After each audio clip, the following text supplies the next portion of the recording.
Look at a single target, it's better than Lightning Storm. Has more move speed, more defense, no resource generation problems. Everyone has liked my Lightning Storm build. We had Moxie from Maxroll that switched from his GR build to mine. We have Barricade, which gave me a great shout out on YouTube. I'm gonna leave their channel down below. Go share some love and follow them up. Thank you for the shout out, guys. Let's get into Tornado. You can't find any build about Tornado on YouTube, but it's a good build. It just wasn't min-maxed yet. So let's go and do just that. While streaming, I had the idea of letting you guys decide what should be in the videos. For those of you which were not on Twitch, let me know in the comments if things are missing from this. We're gonna start the videos with a template, and now we'll give you some advice on what are the must-watch parts of the video. I would say the build is quite easy to play, and also to gear and build. I suggest commonly asked questions to be watched, and I suggest tips and tricks to be watched more than the other parts. How to play the build. This is low-level content. All the other footage is gonna be 99, Nightmare Dungeons, etc. I'm not using the YouTuber trick of doing low-level Nightmare Dungeons to trick you thinking the build is good when it's bad. Just wanna talk about the build without dying. Grizzly Rage needs to be used right away. That's the first thing you should be doing, Grizzly Rage. After you do this, Blood Howl to increase your defense and also to gain attack speed. You wanna start tornadoing and moving forward. And as you walk close to enemies, you wanna dash through them. By dashing through them with the item Flicker Step, you're gonna reset the cooldown of your Grizzly Rage. And if you do this constantly, as you walk by, you're gonna clear faster and you're gonna get the cooldown of your Grizzly Rage back up extremely easily. And you just repeat, do this, don't worry about your pet abilities, they don't matter. And if you run out of mana, your Sentient Pet will be able to regenerate it with the resource support. I only have a couple of tips and tricks for you guys for this build. It's a simple build. Thibault's Will, Medwolf Glee can be used for bosses, they will give you a lot more damage, that's pretty good. Then, if you are feeling yourself too squishy, you can switch Scythe Talons for Iron Feather, and then you can also switch out from Calm Before the Storm to Masochist. I think I have Masochist as the main one anyway, but if you are instead actually too tanky, you can go Calm Before the Storm, but I really think Masochist is good because the tornadoes keep healing you as you keep moving. They keep hitting and keep proccing Masochist. Let's talk about gear and stat requirement. This build has low requirement as Juggernaut will take care of all of your armor. And the only requirement for this build is to run, in my opinion, Tempest Roar. Flicker Step is not needed, but it's obviously really nice as GR is really important. For your gear, I have breastplate with armor on it, which is incorrect. Because again, you should be running Juggernaut here, but I have gear for my Lightning Storm build, so... I have Storm Chaser, and Storm Chaser is important to have on your gloves because you take them out and you can play another build if you want. Attack speed, crit chance, the most important stat is crit chance and attack speed. And I have critical strike chance against injured enemies, which I like quite a bit. But it's not needed. For the pants, you wanna not have armor again, you wanna have max life instead. You wanna have vigorous aspect, it's really good. The Flicker Step allow you to have your ultimate cooldown on a very low cooldown. And you should prioritize the evade reduce cooldown other than other stats. I would say first this one, then move speed, then damage reduction, then all stats. My two-handed weapon has the Shepherd aspect. Your priority here is to have close distance, and then all stat, and then willpower in that order. We have a Direwolf neck with double armor, which is not needed. Again, Juggernaut takes care of everything. Move speed and venom are the most important stats here. Get some DR or get some armor. Rings, it's important that they have crit chance, both of them, and it's important that they have max life. After that, you want close distance if possible.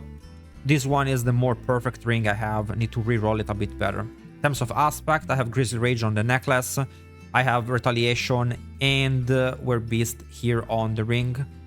You can snapshot Retaliation, more about that later if you wanna do some cheesy stuff for big nerds. But you will be a big nerd if you do a snapshot. Now we talk about our seasonal mechanic. I do not like the damaged version of the pet as it takes too long to ramp up and I can just one-shot bosses anyway. I run Safeguard, Resource, and Efficiency support for my pet with Tempest, as it is the best skill. I run instead Flash of Adrenaline with Genesis, Duration support, and Tactical support. I do not like Evernight. Even if I had it, I wouldn't run it. It's not that much damage. 4 ranks is not 20% damage, is a lot less, because you have already a lot of ranks. I really prefer the DR and the Efficiency, as they are more damage and damage reduction. It's harder to get damage reduction than to get damage. That's why also your rolls on gear, for example, Vigorous is lower than your offensive aspect. Vigorous is 15%, instead your damage is 30%. That's because DR is more valuable than damage. A quick overview of the talents. The basic skill doesn't matter. We take Wild Impulses, Max, Tornado, with of course vulnerability here. And we take Digit Grade Gate, even though we are move speed maxed out, you can take those off if you want. We take Crit Chance in Predatory Instinct. This is for when Grizzly Rage is not up. It can happen. We take Vigilance, we take Fortitude here, Blood Howl. We take Wolves, 1 rank Creeper, 3 ranks in Ravens for the extra Ravens. I take 3 points in Exposure because I like the vulnerable. It helps out with all of our vulnerable.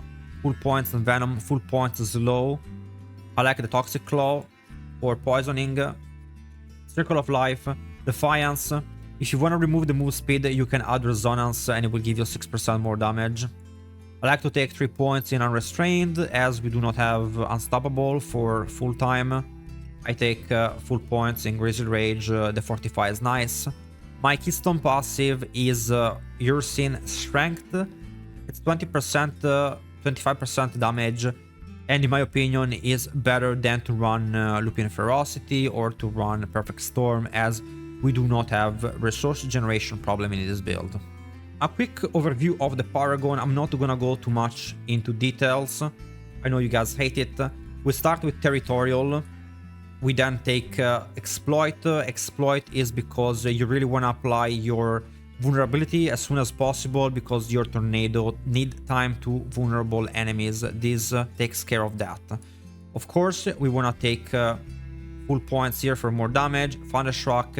I think that the extra life here, the build is already super tanky, not necessary at that point, so I went for the crit instead. I like to take Fang and Claw in Heightened Malice. Not taking Heightened Malice because we need single target and not AoE damage.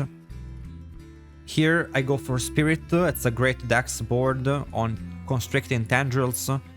In Ancestral Guidance, this is where I have my Earth and Sky. I get a little bit more resistances here, very easy to cap.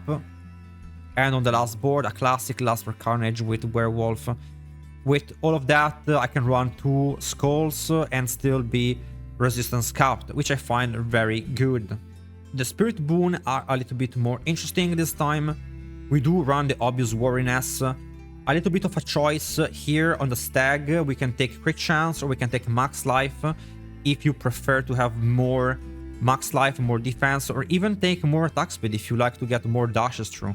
Always take Avian Wrath, as it is the best. Then in Wolf, we're gonna be taking increased duration of the ultimate. Really big fan of that. Don't really need the Energize. And on my Snake, I do like Masochist way more than I like Calm Before the Storm, because Flicker Step kinda take care of the Grizzly Rage ultimate refresh. Now the best section. Frequently asked questions. Why am I not running Tybalt's Will? Tybalt's Will is gonna be up when you're unstoppable and 4 seconds after.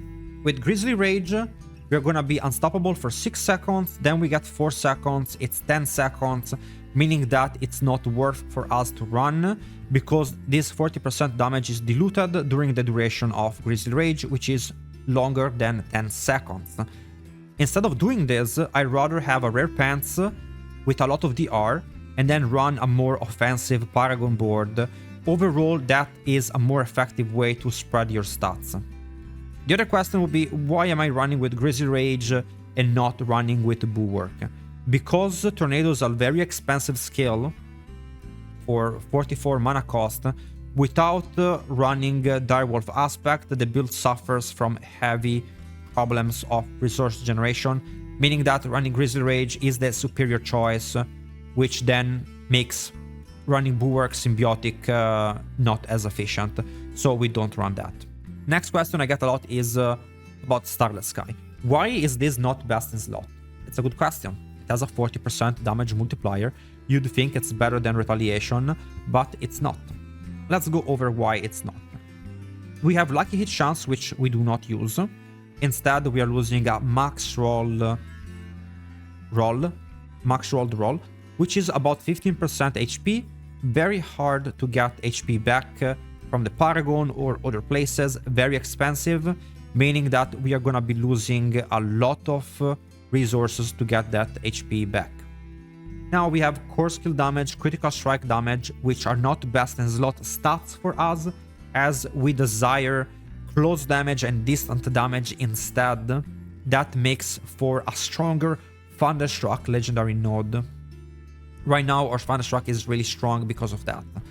Next question is, how about Harlequin Crest instead of Tempest Roar?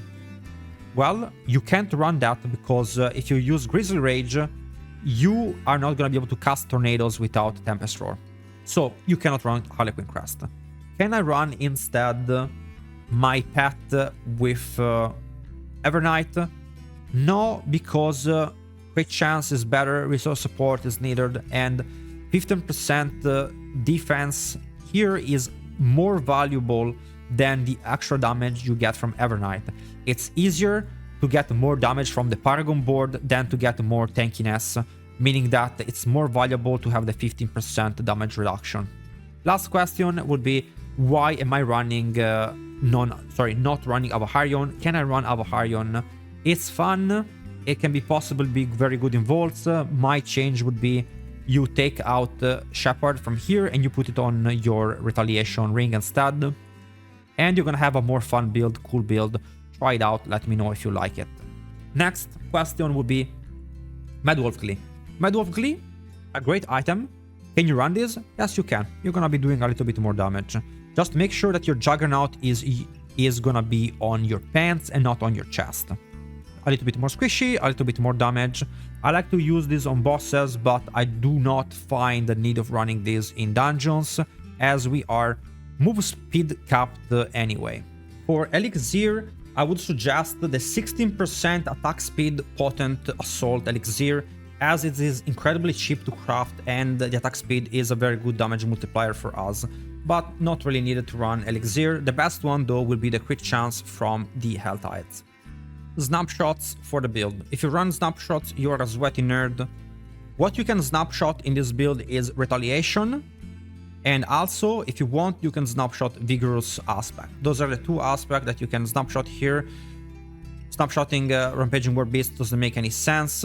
Snapshotting Grizzly Rage only works once, and then the second time you press the skill it's not gonna be snapshotted, but technically you would have 100% spirit cost reduction, which is not very good as Ancestral Guidance wouldn't activate anyway.